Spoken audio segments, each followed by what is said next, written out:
ಕೆಟ್ಟದನ್ನು ಸುಡೋ ಹಬ್ಬನ ಈ ಹೋಳಿ ಹಬ್ಬ.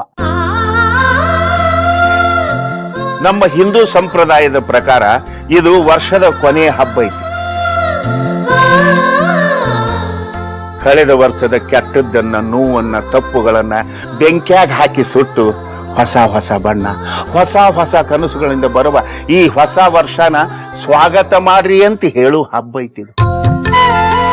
ಎಲ್ಲರಿಗೂ ನಮಸ್ಕಾರ. ಮೊದಲನೇದಾಗಿ ನನ್ನೆಲ್ಲ ಆತ್ಮೀಯರಿಗೆ ಹೋಳಿ ಹಬ್ಬದ ಆರ್ಥಿಕ ಶುಭಾಶಯಗಳು. ನಿಮಗೆಲ್ಲ ಗೊತ್ತೇ ಇದೆ, ಹಿಂದೂ ಮೈಥಾಲಜಿ ಪ್ರಕಾರ ವರ್ಷದ ಕೊನೆಯ ಹಬ್ಬ ಈ ಹೋಳಿ ಹಬ್ಬ. ಈ ವರ್ಷದಲ್ಲಿ ನಡೆದಿರ್ತಕ್ಕಂತಹ ಕಹಿ ಘಟನೆಗಳನ್ನು ಮರೆತು ನಾವು ಹೊಸ ಬಣ್ಣಗಳೊಂದಿಗೆ, ಹೊಸ ಭರವಸೆಗಳೊಂದಿಗೆ ನಾವು ಮುಂದಿನ ವರ್ಷಕ್ಕೆ ಕಾಲಿಡ್ತಾ ಇದ್ದೀವಿ. ಆ ನಿಟ್ಟಿನಲ್ಲಿ ಈ ವರ್ಷ ಹೊಸ ನೇಮಕಾತಿಗಳು ಸ್ಟಾರ್ಟ್ ಆಗ್ತಾ ಇದ್ದಾವೆ. ಎಲ್ಲ ಸಮಸ್ಯೆಗಳು ಬಗೆಹರಿದಿದ್ದಾವೆ. ಕೆಲವೊಂದಿಷ್ಟು ಕಾನೂನನ್ನು ತೊಡಕುಗಳಿದ್ದರೂ ಕೂಡ ನೇಮಕಾತಿಗಳು ಸ್ಟಾರ್ಟ್ ಆಗ್ತಿದೆ ಅಂತಕ್ಕಂಥದ್ದು. ಸೊ ಕೋಇನ್ಸಿಡೆನ್ಸ್ ಅಂತಲೇ ಹೇಳ್ಬೋದು. ವರ್ಷದ ಕೊನೆಯ ಹಂತದಲ್ಲಿ ನಾವಿದ್ದೀವಿ. ಹಿಂದೂ ಮೈಥಾಲಜಿ ಪ್ರಕಾರ ಹೋಳಿ ಹಬ್ಬ ಅಂತಕ್ಕಂಥದ್ದು ಕೊನೆಯ ಹಬ್ಬ, ಹೌದಲ್ವಾ? ಇಲ್ಲಿ ಕಳೆದ ವರ್ಷ ನಡೆದಿರ್ತಕ್ಕಂತಹ ಕಹಿ ಘಟನೆಗಳು, ಕಹಿ ಅನುಭವಗಳನ್ನು ಮರೆತು ನಾವು ನೇಮಕಾತಿಗಳಿರಲಿಲ್ಲ, ಬಹಳಷ್ಟು ಸಮಸ್ಯೆಗಳು, ಪರೀಕ್ಷೆಗಳಲ್ಲಿ ಅಕ್ರಮ, ಇವುಗಳನ್ನೆಲ್ಲ ದಾಟಿ ನಾವು ಈ ವರ್ಷದಲ್ಲಿ ಹೊಸ ಭರವಸೆಗಳೊಂದಿಗೆ ನಾವು ಮುಂದಿನ ವರ್ಷಕ್ಕೆ ಕಾಲಿಡೋಣ ಅಂತ ಹೇಳ್ತಾ ಇವತ್ತಿನ ಒಂದು ತರಗತಿಯನ್ನು ಸ್ಟಾರ್ಟ್ ಮಾಡೋಣ ಡಿಯರ್ ಫ್ರೆಂಡ್ಸ್.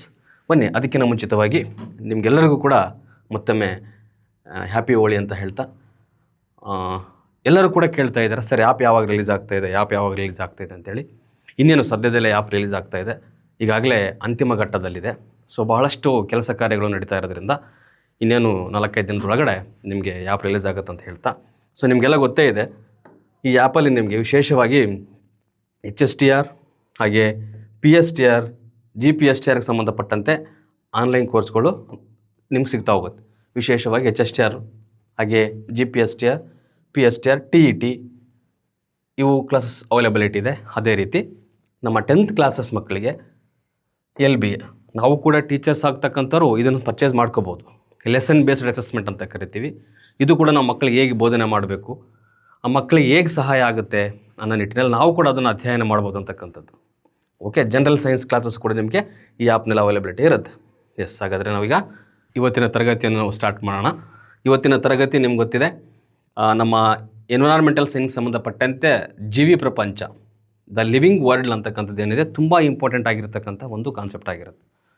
ಯಾಕಂದರೆ ಭೂಮಿಯ ಮೇಲೆ ಜೀವಿಗಳಿದ್ದಾವೆ, ಹೌದಲ್ವಾ? ಆ ಜೀವಿಗಳು ಹೇಗೆ ಬದುಕ್ತಾ ಇದ್ದಾವೆ, ನಮ್ಮ ಪರಿಸರದ ಮಧ್ಯೆ ಹೇಗೆ ಇಂಟ್ರ್ಯಾಕ್ಷನ್ ನಡೀತಾ ಇದೆ, ನಮ್ಮ ಪರಿಸರದಲ್ಲಿ ಯಾವೆಲ್ಲ ಅಂಶಗಳಿದ್ದಾವೆ, ಇವುಗಳೆಲ್ಲವನ್ನು ಇವತ್ತಿನ ತರಗತಿಯಲ್ಲಿ ಡಿಸ್ಕಷನ್ ಮಾಡ್ತಾ ಹೋಗೋಣ ಡಿಯರ್ ಫ್ರೆಂಡ್ಸ್. ನಮ್ಮ ಪರಿಸರದಲ್ಲಿ ಜೈವಿಕ ಅಂಶಗಳಿದ್ದಾವೆ, ಹೇಗೆ ಇಂಟ್ರ್ಯಾಕ್ಟ್ ಆಗ್ತಾ ಹೋಗ್ತವೆ.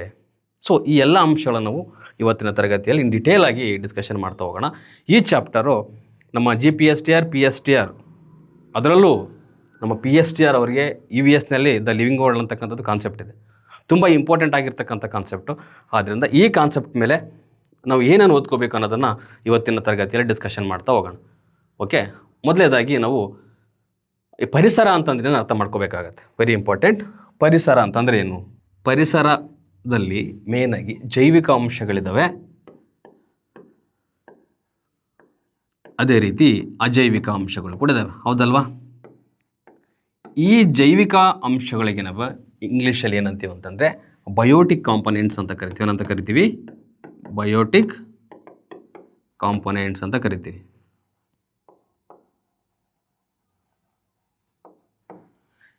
ಇಲ್ಲಿ ಬಯೋ ಅಂತಂದರೆ ನಿಮ್ಗೆ ಗೊತ್ತಿರಬೇಕು, ಬಯೋ ಅಂತಂದರೆ ಲೈಫ್ ಅಂತ ಅರ್ಥ. ಬಯೋ ಅಂತಂದರೆ ಏನು? ಲೈಫ್. Bio means life. ಜೈವಿಕ, ಹೆಸರೇ ಹೇಳ್ತಾ ಇದೆ, ಜೀವ ಇರ್ತಕ್ಕಂತಹ ಅಂಶಗಳು, ಜೀವವಿರುವಂತಹ ಅಂಶಗಳು, ಜೀವವಿರುವಂತಹ ಅಂಶಗಳು.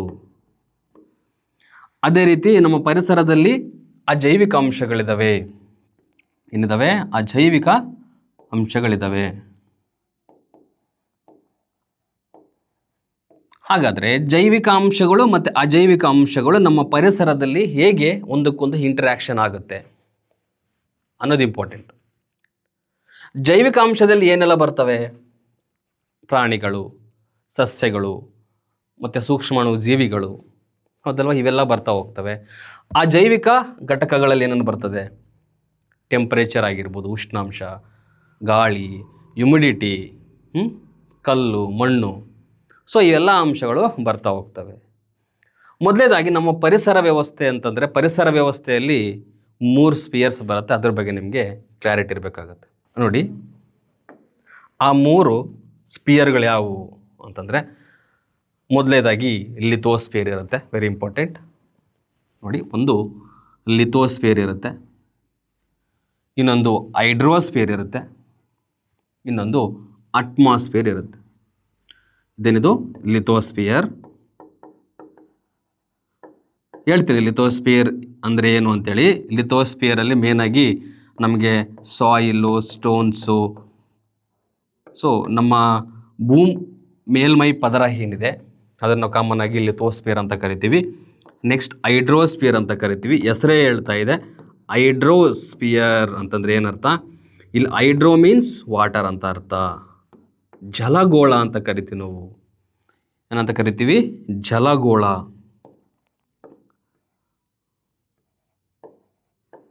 ಅದನ್ನು ನಾವು ಶಿಲಾಗೋಳ ಅಂತ ಕರಿತೀವಿ. ಈ ಜಲಗೋಳದಲ್ಲಿರ್ತಕ್ಕಂತಹ ಅಕ್ವಾಟಿಕ್ ಲೈಫ್ ಏನಿದೆ, ಅದು ಫಿಶಸ್ ಆಗಿರ್ಬೋದು, ಅಕ್ವಾಟಿಕ್ ಪ್ಲಾಂಟ್ಸ್ ಆಗಿರ್ಬೋದು, ವೆರೈಟಿ ಆಫ್ ಲಿವಿಂಗ್ ಆರ್ಗ್ಯಾನಿಸಮ್ಸು ಈ ಒಂದು ಹೈಡ್ರೋಸ್ಫಿಯರಲ್ಲಿ ಇರುತ್ತೆ. ಅದೇ ರೀತಿ ಇಲ್ಲಿ ಅಟ್ಮಾಸ್ಫಿಯರ್ ಇರುತ್ತೆ, ವೆರಿ ಇಂಪಾರ್ಟೆಂಟ್. ಈ ಅಟ್ಮಾಸ್ಫಿಯರಲ್ಲಿ ನಮಗೆ ಅಟ್ಮಾಸ್ಫಿಯರಿಕ್ ಲೇಯರ್ಸ್ ಬರುತ್ತೆ, ಹೌದಲ್ವಾ? ಟ್ರೋಪೋಸ್ಫಿಯರ್, ಸ್ಟ್ಯಾಟೋಸ್ಫಿಯರ್, ಮೆಸೋಸ್ಫಿಯರ್, ಥರ್ಮೋಸ್ಫಿಯರ್, ಎಕ್ಸೋಸ್ಫಿಯರ್, ಈ ಎಲ್ಲ ಅಟ್ಮಾಸ್ಫಿಯರಿಕ್ ಲೇಯರ್ಸ್ ಬರುತ್ತೆ. ಇಲ್ಲಿ ಇರ್ತಕ್ಕಂತಹ, ಇಲ್ಲಿ ಜೀವಿಸ್ತಕ್ಕಂತಹ ಸ್ಪಿಯರ್, ಅದು ಹೈಡ್ರೋಸ್ಫಿಯರ್ ಮತ್ತು ಲಿಥೋಸ್ಫಿಯರ್ ಮತ್ತು ಅಟ್ಮಾಸ್ಫಿಯರ್ ಒಳಗೊಂಡಂತೆ ಒಂದು ಗೋಳ ಇದೆ. ಆ ಗೋಳಕ್ಕೆ ನಾವೇನಂತ ಕರಿತೀವಪ್ಪ ಅಂತಂದರೆ ಬಯೋಸ್ಫಿಯರ್ ಅಂತ ಕರಿತೀವಿ. ಇದಕ್ಕೇನಂತ ಕರಿತೀವಿ ನಾವು? ಬಯೋಸ್ಫಿಯರ್ ಅಂತ ಕರಿತೀವಿ, ವೆರಿ ಇಂಪಾರ್ಟೆಂಟ್. ಜೀವಗೋಳ ಅಂತ ಕರಿತೀವಿ. ಈ ಜೀವಗೋಳದಲ್ಲಿರ್ತಕ್ಕಂತಹ ಜೀವಿಗಳ ಲಕ್ಷಣಗಳನ್ನು ನಾವು, ಆ ಜೀವಿಗಳ ಸಂಬಂಧ ಒಂದಕ್ಕೊಂದು ಹೇಗೆ ಸಂಬಂಧ ಹೊಂದಿವೆ ಅನ್ನೋದನ್ನು ನಾವು ಡಿಟೇಲಾಗಿ ಡಿಸ್ಕಷನ್ ಮಾಡ್ತಾ ಹೋಗೋಣ. ಇನ್ನು ಮೊದಲೇದಾಗಿ ನಾವಿಲ್ಲಿ ಏನು ಡಿಫರೆನ್ಸು ಮೇನಾಗಿ ಹೈಡ್ರೋಸ್ಫಿಯರ್ಗೂ, ಲಿಥೋಸ್ಫಿಯರ್ಗೂ ಮತ್ತು ಅಟ್ಮಾಸ್ಫಿಯರ್ಗೂ ತಿಳ್ಕೊಂಡ್ವಿ. ಇಲ್ಲಿ ಲಿಥೋಸ್ಫಿಯರ್ ಅಂತಂದರೆ ಏನಿಲ್ಲ, soil, stones, outer environmental factors ಏನಿರುತ್ತೆ ಅವು ನಮ್ಗೆ ಸಿಗ್ತಾ ಹೋಗ್ತದೆ. ಹೈಡ್ರೋಸ್ಫಿಯರಲ್ಲಿ ಜಲಗೋಳ ಅಂತ ಕರಿತೀವಿ, ನೀರಿನ ಒಳಗಡೆ ಇರ್ತಕ್ಕಂತಹ ಒಂದು ಅಟ್ಮಾಸ್ಫಿಯರು. ನೆಕ್ಸ್ಟು ಅಟ್ಮಾಸ್ಫಿಯರ್ ಅಂತಂದರೆ ಎಗೈನ್ ನಮ್ಮ ವಾತಾವರಣದಲ್ಲಿರ್ತಕ್ಕಂತಹ ಏನು ಬಯೋಸ್ಫಿಯರ್ ಅಂತ ಏನು, ದಟ್ ಮೀನ್ಸು ಸ್ಟ್ಯಾಟೋಸ್ಫಿಯರ್, ಟ್ರೋಪೋಸ್ಫಿಯರ್ ಅಂತ ಏನು ಕರಿತೀವಿ, ಆ ಒಂದು ಅಟ್ಮಾಸ್ಫಿಯರಿಕ್ ಲೇಯರ್ಸ್ನ ಒಳಗೊಂಡಂತೆ ನಾವು ಇಲ್ಲಿ ಬಯೋಸ್ಫಿಯರ್ನ ಅಬ್ಸರ್ವ್ ಮಾಡ್ತೀವಿ ಅಂತಕ್ಕಂಥ ಜೀವಿಗಳನ್ನ ಅಬ್ಸರ್ವ್ ಮಾಡ್ತೀವಿ. ಓಕೆ, ಎಸ್, ಇದು ನಿಮಗೆ ಕ್ಲಾರಿಟಿ ಇದೆ ಅಂದ್ಕೊಳ್ತೀನಿ. ಇಷ್ಟು ಗೊತ್ತಿದ್ರೆ ಸಾಕು. ಇದರಲ್ಲಿ ಏನಿಲ್ಲ, ನಾವು ಪರಿಸರ ಅಂತಂದರೆ ಏನು, ನಮ್ಮ ಸುತ್ತಮುತ್ತಲಿರ್ತಕ್ಕಂತಹ, ನಮ್ಮ ಸುತ್ತಮುತ್ತಲು ಕಂಡು ಬರ್ತಕ್ಕಂತಹ ಜೈವಿಕ ಅಂಶಗಳು ಮತ್ತು ಅಜೈವಿಕ ಅಂಶಗಳಾಗಿರ್ತವೆ ಅಂತಕ್ಕಂಥದ್ದು ಅಷ್ಟೇ. ನೋಡಿ, ಇಲ್ಲಿ ಗುಡ್ಡ, ಕಾಡು, ನದಿ, ತೊರೆ, ಜೇನುಹುಳು, ಕೀಟಗಳು, ಹದ್ದು, ಇದರಲ್ಲಿ ಜೈವಿಕ ಅಂಶಗಳಿದ್ದಾವೆ, ಅಜೈವಿಕ ಅಂಶಗಳಿದ್ದಾವೆ. ಇವುಗಳನ್ನೆಲ್ಲ ಒಳಗೊಂಡಂತೆ ನಾವೇನಂತ ಕರಿತೀವಿ, ಒಂದು ಸಿಸ್ಟಮ್ಗೆ ನಾವು ಪರಿಸರ ಅಂತ ಕರಿತೀವಿ. Okay, yes. ಈಗ ನಾವು ಕೆಲವೊಂದಿಷ್ಟು ಎನ್ವಿರಾನ್ಮೆಂಟಲ್ ಫ್ಯಾಕ್ಟರ್ಸು ಹೇಗೆ ಇದ್ರ ಮೇಲೆ ಅಫೆಕ್ಟ್ ಆಗುತ್ತೆ ಅನ್ನೋದನ್ನು ಮೊದಲು ಡಿಸ್ಕಷನ್ ಮಾಡ್ತಾ ಹೋಗೋಣ. ನಿಮಗೆ ಕಾಣ್ತಾ ಇದೆ ಅಂದ್ಕೊಳ್ತೀನಿ. ಎಸ್, ನೋಡಿ, ಎನ್ವಿರಾನ್ಮೆಂಟಲ್ ಫ್ಯಾಕ್ಟರ್ಸ್ ಯಾವ್ಯಾವ ಇದಾವೆ. ಈಗ ನೋಡಿ, ಪರಿಸರ ಅಂತಂದರೆ ನಮಗೆ ಮೇನಾಗಿ ಜೈವಿಕ ಮತ್ತು ಅಜೈವಿಕ ಅಂಶಗಳಿದಾವೆ ಅಂತ ಹೇಳಿದೆ, ಹೌದಲ್ವಾ? ಒಂದು ಜೈವಿಕ ಅಂಶಗಳು, ಪದೇ ಪದೇ ನಾನು ಇದನ್ನು ಹೇಳ್ತಾ ಇರ್ತೀನಿ, ನೆನ್ಪಿಟ್ಕೊಳ್ಳಿ. ಜೈವಿಕ ಅಂಶಗಳು ಮತ್ತು ಅಜೈವಿಕ ಅಂಶಗಳು.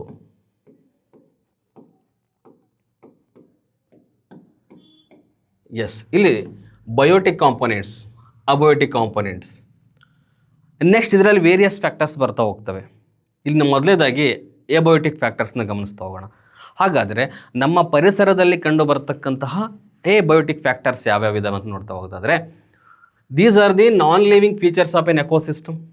ನಮ್ಮ ಪರಿಸರ ವ್ಯವಸ್ಥೆಯ ನಾನ್ ಲಿವಿಂಗ್, ನೋಡಿ, ನಾನ್ ಲಿವಿಂಗ್, ಜೀವ ಇಲ್ಲದೇ ಇರತಕ್ಕಂತಹ ಫೀಚರ್ಸ್ ನಾವೇನಂತ ಕರಿತೀವಿ ಅಂತಂದರೆ ಎಬಯೋಟಿಕ್ ಫ್ಯಾಕ್ಟರ್ಸ್ ಅಂತ ಕರಿತೀವಿ. Okay, for example, that is the physical and chemical conditions. ನೋಡಿ, ಭೌತಿಕ ಮತ್ತು ರಾಸಾಯನಿಕವಾಗಿರ್ತಕ್ಕಂತಹ ಒಂದು ಕಂಡೀಷನ್ಸ್ನ ಏನಂತ ಕರಿತೀವಿ ಅಂತಂದ್ರೆ ನಾವು ಎಬಯೋಟಿಕ್ ಫ್ಯಾಕ್ಟರ್ಸ್ ಅಂತ ಕರಿತೀವಿ. That may affect the community.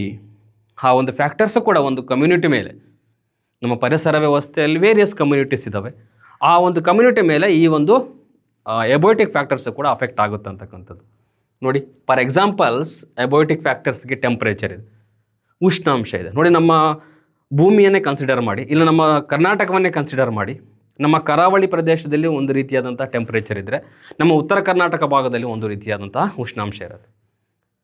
ಆ ಒಂದು ಉಷ್ಣಾಂಶದ ಮೇಲೆ ಅಲ್ಲಿನ ಜೀವ ವ್ಯವಸ್ಥೆ, ಅಲ್ಲಿನ ಕಮ್ಯುನಿಟಿ ಏನು ಮಾಡ್ಕೊಂಡಿರುತ್ತೆ, ಮಾಡಿಫಿಕೇಶನ್ಸ್ ಮಾಡ್ಕೊಂಡಿರುತ್ತೆ. ಅರ್ಥ ಆಗ್ತಿದೆಯಾ?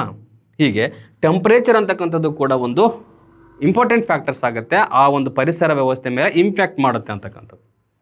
Is it right? ನೆಕ್ಸ್ಟ್ ಬರುತ್ತೆ light intensity, air speed, next water current. ನೋಡಿ, ಇವಕ್ಕೆಲ್ಲ ಜೀವ ಇದೆಯಾ? ನೋ. ಅದರಿಂದ ಇವೆಲ್ಲ ಕೂಡ abiotic factors, but very important. These factors affect the ಒಂದು ಕಮ್ಯುನಿಟಿ, ಆ ಒಂದು ಪ್ರದೇಶದ ಕಮ್ಯುನಿಟಿ ಮೇಲೆ ಇವೆಲ್ಲ ಇಂಪ್ಯಾಕ್ಟ್ ಬೀರ್ತಾವೆ ಅಂತಕ್ಕಂಥದ್ದು. Next salinity, dissolved oxygen net, that means ಏನಂತ ಕರಿತೀವಿ ನಾವು, ಬಯೋಲಾಜಿಕಲ್ ಆಕ್ಸಿಜನ್ ಡಿಮ್ಯಾಂಡ್ ಅಂತ ಕರಿತೀವಿ, BOD. ಸೊ ಇವೆಲ್ಲ ಅಂಶಗಳು ಕೂಡ ಏನಾಗ್ತಾ ಹೋಗ್ತವೆ, ಅಫೆಕ್ಟ್ ಆಗ್ತಾ ಹೋಗ್ತವೆ. ಅರ್ಥ ಆಗ್ತಿದೆಯಾ? ನೋಡಿ, ಒಂದು ಕೆರೆಯಲ್ಲಿ ಯೂಟ್ರಿಫಿಕೇಶನ್ ಆಯ್ತಪ್ಪ ಅಂತಂದ್ರೆ ಜಾಸ್ತಿಯಲ್ಲಿ ಆಕ್ಸಿಜನ್ ಡಿಮ್ಯಾಂಡು ತುಂಬ ಕಡಿಮೆ ಇರುತ್ತೆ. ಯಾಕಂದರೆ ಆಕ್ಸಿಜನ್ ಕನ್ಸಂಪ್ಷನ್ ಭಾಳ ಆಗಬೇಕು, ಭಾಳ ಆಗುತ್ತೆ ಕೂಡ ಅಲ್ಲಿ. ಯಾಕಂದರೆ ಡಿಗ್ರೇಡೇಷನ್ ಆಗ್ತಿರುತ್ತೆ ಆರ್ಗ್ಯಾನಿಕ್ ಕಾಂಪೌಂಡ್ಸು. ಅದೇ ರೀತಿ ಅಲ್ಲಿರ್ತಕ್ಕಂಥ ಅಕ್ವಾಟಿಕ್ ಲೈಫಿಗೂ ಕೂಡ ಆಕ್ಸಿಜನ್ ಬೇಕಾಗ್ತದೆ. ಅದರಿಂದ ಆಕ್ಸಿಜನ್ ಪ್ರಮಾಣ ಕಡಿಮೆ ಆಗ್ತಾ ಹೋಗುತ್ತೆ. ಯಾವಾಗ ಆಕ್ಸಿಜನ್ ಪ್ರಮಾಣ ಅಲ್ಲಿ ಕಡಿಮೆ ಆಗ್ತಾ ಹೋಗುತ್ತೋ, ಡಿಸಾಲ್ವ್ಡ್ ಆಕ್ಸಿಜನ್ನು ಆ ಒಂದು ಅಕ್ವಾಟಿಕ್ ಕಂಡೀಷನ್ಸಲ್ಲಿ, ಆ ಒಂದು ಪಾಂಡಲ್ಲಿ ಆಟೋಮೆಟಿಕಲಾಗಿ ಅಲ್ಲಿರ್ತಕ್ಕಂಥ ಅಕ್ವಾಟಿಕ್ ಲೈಫ್ ಮೇಲೆ ಅಫೆಕ್ಟ್ ಆಗ್ತಾ ಹೋಗುತ್ತೆ. ಈಗ ನೋಡಿ, ಫಿಶಸ್ ಇದ್ದಾವೆ, ಮೀನುಗಳೆಲ್ಲ ಸತ್ತೋಗ್ಬಿಡ್ತವೆ, ಯಾಕಂದರೆ ಆಕ್ಸಿಜನ್ ಸಪ್ಲೈ ಆಗ್ದೇ ಸತ್ತೋಗ್ಬಿಡ್ತವೆ. ಸೊ ಅದರಿಂದ ವೆರಿ ಇಂಪಾರ್ಟೆಂಟ್ ಆಗಿರ್ತಕ್ಕಂಥವು ಎಲ್ಲ ಫ್ಯಾಕ್ಟರ್ಸು ಒಂದು ಜೀವಿಯ ಮೇಲೆ ತುಂಬ ಪ್ರಭಾವ ಬೀರ್ತಕ್ಕಂಥ ಅಂಶಗಳಾಗಿದ್ದಾವೆ. ಇವೆಲ್ಲ ಕರೆಕ್ಟಾಗಿ ಇರಬೇಕಂತಕ್ಕಂಥದ್ದು. Next phosphate and other plant nutrients also very important. Next edaphic, aquatic and climatic factors are the abiotic factors ಆಗ್ತವೆ ಇಲ್ಲಿ. ನೋಡಿ, ಎಡಾಫಿಕ್ ಫ್ಯಾಕ್ಟರ್ಸ್ ಅಂತ ಬರುತ್ತೆ. These are the physical and chemical and biological characteristics of the soil that influence the community. ಒಂದು soil ಮೇಲೆ, ಅಂದರೆ ಆ ಒಂದು ಪ್ರದೇಶ, ಪರ್ಟಿಕ್ಯುಲರ್ ಒಂದು ಪ್ರದೇಶ ತಗೊಂಡಾಗ ಆ ಪ್ರದೇಶದಲ್ಲಿರ್ತಕ್ಕಂತಹ ಒಂದು ಸಾಯಿಲ್ ಕಂಡೀಷನ್ ಏನಿದೆ ಅದು ಕೂಡ ಅಲ್ಲಿರ್ತಕ್ಕಂಥ ಜೀವಿ ವ್ಯವಸ್ಥೆ ಮೇಲೆ ಪ್ರಭಾವ ಬೀರುತ್ತೆ. ಒಂದು ಬ್ಲಾಕ್ ಸಾಯಿಲ್ ಇದೆ ಅಂತಂದರೆ ಅಲ್ಲಿ ನಾವು ಕಾಟನ್ ಬೆಳಿಬೋದು. ಅದೇ ಕಾಟನ್ನ ಬಂದ್ಬಿಟ್ಟು ನಮ್ಮ ಈ ಮೆಕ್ಕಲು ಮಣ್ಣಲ್ಲಿ, ಜಂಬಿಟ್ಟಿಗೆ ಮಣ್ಣಲ್ಲಿ ಬೆಳೆಯೋಕ್ಕಾಗಲ್ಲ. ಅಂದರೆ ಏನರ್ಥ? ಸೊ ಅಡಾಫಿಕ್ ಫ್ಯಾಕ್ಟರ್ಸ್ ಅಂತಕ್ಕಂಥದ್ದು ಕೂಡ ತುಂಬ ಇಂಪಾರ್ಟೆಂಟ್ ಆಗುತ್ತೆ. ಒಂದು ಕಮ್ಯುನಿಟಿ ಮೇಲೆ ಪ್ರಭಾವ ಬೀರ್ತಕ್ಕಂಥ ಅಂಶ ಆ ಒಂದು ಅಡಾಫಿಕ್ ಫ್ಯಾಕ್ಟರ್, ದಟ್ ಮೀನ್ಸ್ ಎಡಾಫಿಕ್ ಫ್ಯಾಕ್ಟರ್ಸ್ ಆಗಿರುತ್ತೆ. ಸಾಯಿಲ್ ನೋಡಿ, soil type, soil pH very important. pH is very important. ನಾವು ತೋಟಗಾರಿಕೆ ಇಲಾಖೆಯಲ್ಲಿ ಹೋಗಿ ಸಾಯಿಲ್ ಟೆಸ್ಟ್ ಮಾಡಿಸ್ಕೊಂಬರ್ತೀವಿ ಒಂದು ಬೆಳೆ ಬೆಳೆಯೋಕ್ಕಿಂತ ಮುಂಚಿತವಾಗಿ. ಯಾಕಂದರೆ ಆ ಬೆಳೆ ಬೆಳೀಲಿಕ್ಕೆ ಆ ಸಾಯಿಲಲ್ಲಿ ಕರೆಕ್ಟಾಗಿ pH ಮೇಂಟೆನೆನ್ಸ್ ಇದೆಯೋ ಇಲ್ವೋ ಆ ಬೆಳೆಗೆ ಅಂತೇಳ್ಬಿಟ್ಟು ಚೆಕ್ ಮಾಡಿಸ್ತೀವಿ. ಆದ್ದರಿಂದ very important. Soil pH is also one of the non living factors, abiotic factors.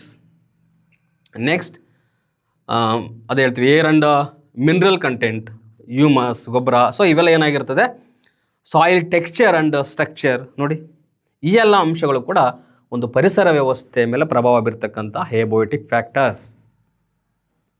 ನಿಮಗೀಗ ಎಬೋಟಿಕ್ ಫ್ಯಾಕ್ಟರ್ಸಲ್ಲಿ ಎಡಪಿಕ್ factors ನೋಡ್ಕೊಂಡ್ರಿ. Next ಇವಾಗ ನಾವು ಅಕ್ವಾಟಿಕ್ ಎನ್ವಿರಾನ್ಮೆಂಟಲ್ ಫ್ಯಾಕ್ಟರ್ಸ್ಗೆ ಹೋಗೋಣ. Very important. ನಮ್ಮ ಪಾಂಡಲ್ಲಿ ಒಂದು ಕೆರೆಯನ್ನು ಕನ್ಸಿಡರ್ ಮಾಡಿದ್ರೆ ಕೆರೆಯಲ್ಲೂ ಕೂಡ ಬಹಳಷ್ಟು ಜೀವ ವೈವಿಧ್ಯತೆ ಇದೆ, ಹೌದಲ್ವಾ? ಒಂದು ಕೆರೆಯಲ್ಲಿ ಸಸ್ಯಗಳು ಇರ್ತವೆ, ಪ್ರಾಣಿಗಳು ಇರ್ತವೆ, ಮತ್ತು ಸೂಕ್ಷ್ಮ ಜೀವಿಗಳು ಕೂಡ ಅಲ್ಲಿ ಬದುಕ್ತಾ ಇರ್ತವೆ, ಒಂದ್ರ ಮೇಲೆ ಒಂದು ಡಿಪೆಂಡೆಂಟ್ ಆಗಿರ್ತವೆ. ಫೈಟೋಪ್ಲಾಂಕ್ಟನ್ಸ್ ಇರ್ತವೆ, ಜೂ ಪ್ಲಾಂಕ್ಟನ್ಸ್ ಇರ್ತವೆ. ಅಲ್ಲಿರ್ತಕ್ಕಂತಹ ನೀರಿನ ಮೇಲೆ ಏನಾದರೂ ಪ್ರಭಾವ ಆಯಿತು, ಅಲ್ಲಿ ನೀರು ಏನಾದರೂ ಕಲುಷಿತಗೊಳ್ತು ಅಂತಂದರೆ ಏನಾಗುತ್ತೆ, ಅಲ್ಲಿರ್ತಕ್ಕಂಥ ಎಂಟೈರ್ ಲೈಫು ಕೊಲ್ಯಾಪ್ಸ್ ಆಗುತ್ತೆ.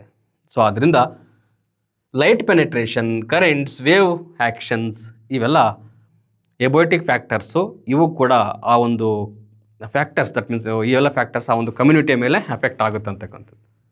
Okay, yes. ನೆಕ್ಸ್ಟ್ ಹೋಗೋಣ, biotic factors. Very important. Sorry, next biotic factors. ಈಗ ನಾವು ಅಕ್ವಾಟಿಕ್ ಎನ್ವಿರಾನ್ಮೆಂಟಲ್ ನೋಡ್ಕೊಂಡ್ವಿ. ನೆಕ್ಸ್ಟ್ ಕ್ಲೈಮ್ಯಾಟಿಕ್ ಫ್ಯಾಕ್ಟರ್ಸ್ ನೋಡ್ಕೊಳ್ಳೋಣ, ಆಮೇಲೆ ನಾವು ಬಯೋಟಿಕ್ ಫ್ಯಾಕ್ಟರ್ಸ್ಗೆ ಹೋಗೋಣ. ಈಗ ನೋಡಿ, ಕ್ಲೈಮ್ಯಾಟಿಕ್ ಫ್ಯಾಕ್ಟರ್ಸ್ ಅಂತ ಕನ್ಸಿಡರ್ ಮಾಡಿದಾಗ ಫಾರ್ ಎಕ್ಸಾಂಪಲ್ ಇಲ್ಲಿ ಟೆಂಪ್ರೇಚರ್ ಇದೆ, next rainfall, humidity, wind, light intensity including seasonal variations and day length. ಈ ಎಲ್ಲ ಅಂಶಗಳು ಕೂಡ ಪರಿಸರ ವ್ಯವಸ್ಥೆ ಮೇಲೆ ಪ್ರಭಾವ ಬೀರ್ತಕ್ಕಂಥವಾಗಿದ್ದಾವೆ. ನಾನು ಆಲ್ರೆಡಿ ಹೇಳಿದೆ, ಟೆಂಪ್ರೇಚರ್ ಅಂತಕ್ಕಂಥದ್ದು ತುಂಬ ಇಂಪಾರ್ಟೆಂಟು. ಒಂದು ಜೀವಿಗಳು ಸರ್ವೈವ್ ಆಗಲಿಕ್ಕೆ, ಆ ಒಂದು ಪರ್ಟಿಕ್ಯುಲರ್ ಪ್ರದೇಶದಲ್ಲಿ ಆ ಬೆಳೆ ಬೆಳೀಲಿಕ್ಕೆ ಉಷ್ಣಾಂಶ ಅಂತಕ್ಕಂಥದ್ದು ತುಂಬ ಪ್ರಭಾವ ಬೀರ್ತಕ್ಕಂಥ ಅಂಶ. ಅದೇ ರೀತಿ ರೈನ್ಫಾಲ್, ಕಾಲಕ್ಕೆ ಮಳೆ ಆದರೆ ನಮಗೆ ರೈತರು ಒಳ್ಳೆ ಬೆಳೆ ಬೆಳ್ಕೊಳ್ತಾರೆ. ಇನ್ಕ್ಲೂಡಿಂಗ್ ಆಲ್ಸೋ ಒಳ್ಳೆ ಮಳೆ ಆದರೆ ನಮ್ಮ ಗ್ರೌಂಡ್ ವಾಟರ್ ಲೆವೆಲ್ ಕೂಡ ಇನ್ಕ್ರೀಸ್ ಆಗ್ತಾ ಹೋಗುತ್ತೆ, ಅಗ್ರಿಕಲ್ಚರಲ್ ಏರಿಯಾಸು ಎಕ್ಸ್ಟೆಂಡ್ ಆಗ್ತಾ ಹೋಗ್ತವೆ, ಅದಲ್ವಾ? ಅದರಿಂದ ಇದು ಕೂಡ ಇಂಪಾರ್ಟೆಂಟ್ ಆಗಿರ್ತಕ್ಕಂಥ ಒಂದು climatic factor. Next humidity, wind, ನೋಡಿ ಇವೆಲ್ಲ ತುಂಬ ಇಂಪಾರ್ಟೆಂಟ್. ಈ ಎಲ್ಲ ಅಂಶಗಳು ಕೂಡ ಒಂದು ಪರಿಸರ ವ್ಯವಸ್ಥೆ ಮೇಲೆ ಪ್ರಭಾವ ಬೀರ್ತವೆ. ಓಕೆ, ನೆಕ್ಸ್ಟ್ ಬನ್ನಿ ಈಗ ಬಯೋಟಿಕ್ ಫ್ಯಾಕ್ಟರ್ಸ್. ಇಷ್ಟೊತ್ತು ನಾವು ಮಾತಾಡಿದ್ದು ಏಬಯೋಟಿಕ್ ಫ್ಯಾಕ್ಟರ್ಸು. ಈ ಏಬಯೋಟಿಕ್ ಫ್ಯಾಕ್ಟರ್ಸು, ಅಜೈವಿಕ ಅಂಶಗಳೇನಿದ್ದಾವೆ, ಇವೆಲ್ಲ ಕೂಡ ಒಂದು ಪರಿಸರ ವ್ಯವಸ್ಥೆಯ ಮೇಲೆ ಪ್ರಭಾವ ಬೀರ್ತಕ್ಕಂಥ ಅಂಶಗಳೇ ಆಗಿವೆ. ಒಂದಕ್ಕೊಂದು ಇಂಟರಾಕ್ಷನ್ ಆಗ್ತವೆ, ನಾವು ಅದನ್ನು ಪರಿಸರ ಅಂತ ಹೇಳಿದ್ದು. ಇಲ್ಲಿ ಹಾಗಾದರೆ ಬಯೋಟಿಕ್ ಫ್ಯಾಕ್ಟರ್ಸಲ್ಲಿ these are the living things, ಕರೆಕ್ಟಾ? ಜೀವ ಇರ್ತಕ್ಕಂತಹ ಒಂದು ಫೀಚರ್ಸ್ ಆಗಿರ್ತವೆ ನಮ್ಮ ಎಕೋಸಿಸ್ಟಮಲ್ಲಿ. That affect the other members of the community. ಇವು ಕೂಡ ಒಂದು ಮೆಂಬರ್ಸ್ನ ಅಫೆಕ್ಟ್ ಮಾಡ್ತವೆ ಒಂದು ಕಮ್ಯುನಿಟಿನಲ್ಲಿ. ಹೇಗೆ ನೋಡೋಣ. ಮೊದಲನೇದಾಗಿ plants for food and shelter. ಇಲ್ಲಿ ನೋಡಿ, ಸಸ್ಯ ಆಟೋಟ್ರೋಪ್ ಆಗಿರುತ್ತೆ, ಹೌದಲ್ವಾ? ಸಸ್ಯ ಅಂತಕ್ಕಂಥದ್ದು ಏನಿದೆ, ತಮಗೆ ಬೇಕಾಗಿರ್ತಕ್ಕಂಥ ಆಹಾರವನ್ನು ಅದು ತಯಾರಿಸ್ಕೊಂಡು ಸರ್ವೈವ್ ಆಗ್ತಾ ಇರುತ್ತೆ ಎನ್ವಿರಾನ್ಮೆಂಟಲ್ಲಿ, ಪರಿಸರದಲ್ಲಿ. ಅದು ಕೂಡ ಲಿವಿಂಗ್ ಒನ್ನೇ.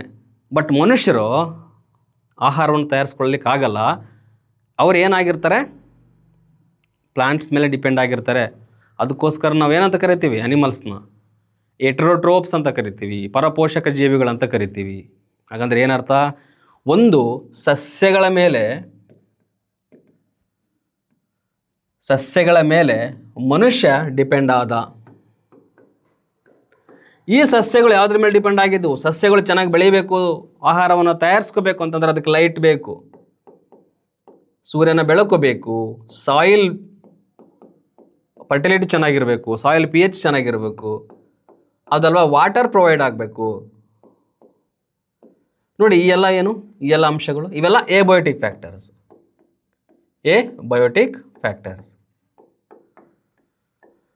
ನೆಕ್ಸ್ಟ್ ಇದು ಬಯೋಟಿಕ್ ಫ್ಯಾಕ್ಟರ್ಸ್. ಸಸ್ಯಗಳೇನು? Biotic factors. ಹಾಗಾದರೆ ಇಲ್ಲಿ ಏಬಯೋಟಿಕ್ ಫ್ಯಾಕ್ಟರ್ಸು, ಇಲ್ಲಿ ಬಯೋಟಿಕ್ ಫ್ಯಾಕ್ಟರ್ಸು ಏನು ಮಾಡ್ಕೊಂಡ್ವು? ಇಂಟರ್ಯಾಕ್ಷನ್ ಮಾಡ್ಕೊಂಡ್ವು.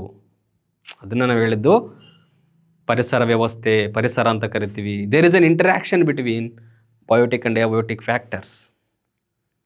ಈ ಒಂದು ಅಂಶಗಳನ್ನು ನಾವು ಗಮನಿಸ್ತಾ ಹೋಗಬೇಕು. ನಮ್ಮ ಪರಿಸರ ವ್ಯವಸ್ಥೆಯಲ್ಲಿ ಹೇಗೆ ಇಂಟ್ರಾಕ್ಷನ್ ಮಾಡ್ತಾ ಹೋಗ್ತಾವೆ ಅಂತಕ್ಕಂಥದ್ದು. ನೋಡಿ, ಇಲ್ಲಿ plants for the food and shelter. ಸಸ್ಯಗಳು ನಮ್ಮ ಪರಿಸರ ವ್ಯವಸ್ಥೆಯಲ್ಲಿ ಇನ್ನೂ ಬೇರೆ ಜೀವಿಗಳಿಗೆ ಶೆಲ್ಟರನ್ನು ಕೊಡ್ತವೆ, ಆವಾಸ ಸ್ಥಾನವನ್ನು ಒದಗಿಸುತ್ತವೆ. ಪಕ್ಷಿಗಳು ಹೋಗಿ ಆ ಒಂದು ಗಿಡದಲ್ಲಿ, ಮರದಲ್ಲಿ ಗೂಡನ್ನು ಕಟ್ಕೊಂಡು ವಾಸ ಮಾಡ್ತವೆ. ಬರೀ ಪಕ್ಷಿಗಳಷ್ಟೇ ಅಲ್ಲ, ಇನ್ನೂ ಬಹಳಷ್ಟು ಆರ್ಗ್ಯಾನಿಸಮ್ಸು ಆ ಒಂದು ಮರದಲ್ಲಿ, ಆ ಒಂದು ಗಿಡದಲ್ಲಿ ಸರ್ವೈವ್ ಆಗ್ತವೆ. ಅದೇ ರೀತಿ ಆ ಒಂದು ಮರ, ಆ ಒಂದು ಗಿಡ, ಅಲ್ಲಿರ್ತಕ್ಕಂತಹ ಅನಿಮಲ್ಸ್ಗೆ ಏನು ಮಾಡುತ್ತೆ? ಫುಡ್ಡನ್ನು ಪ್ರೊವೈಡ್ ಮಾಡುತ್ತೆ.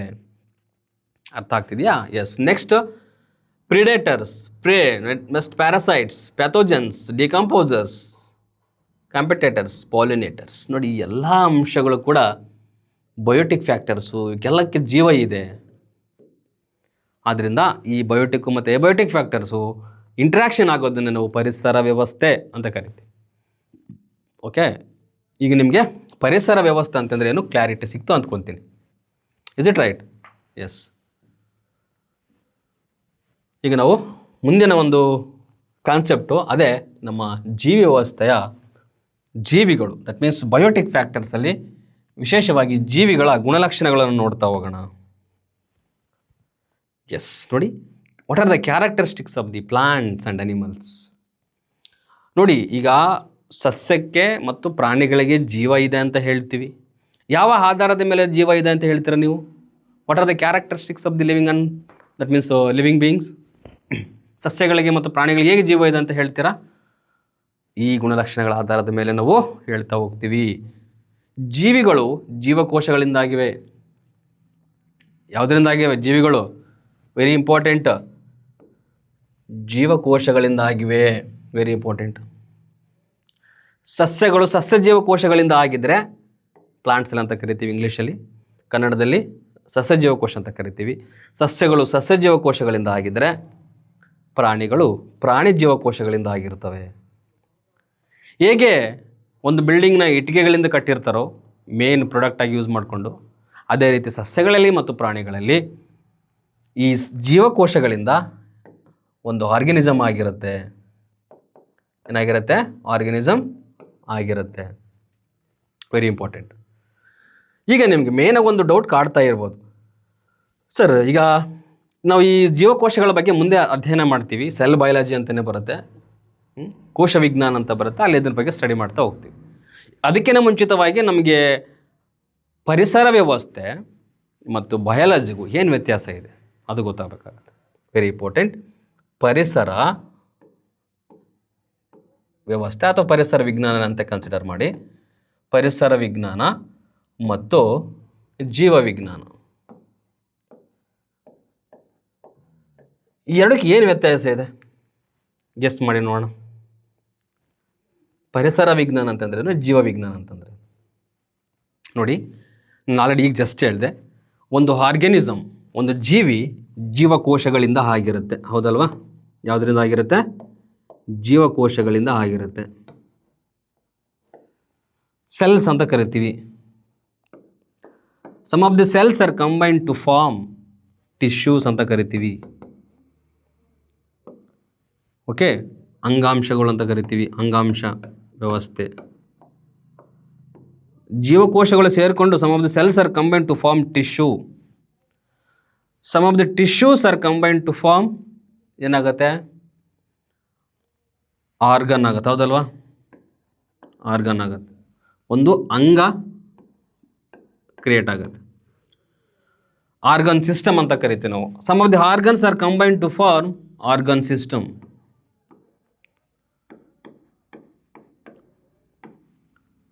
ಈಗ ಅಂಗ ಅಂತ ಬಂದಾಗ ನೋಡಿ, ಅಂಗಾಂಶಗಳು ಸೇರ್ಕೊಂಡ್ಬಿಟ್ಟು ಒಂದು ಅಂಗ ಆಗುತ್ತೆ ಅಂತ ಹೇಳಿದೆ.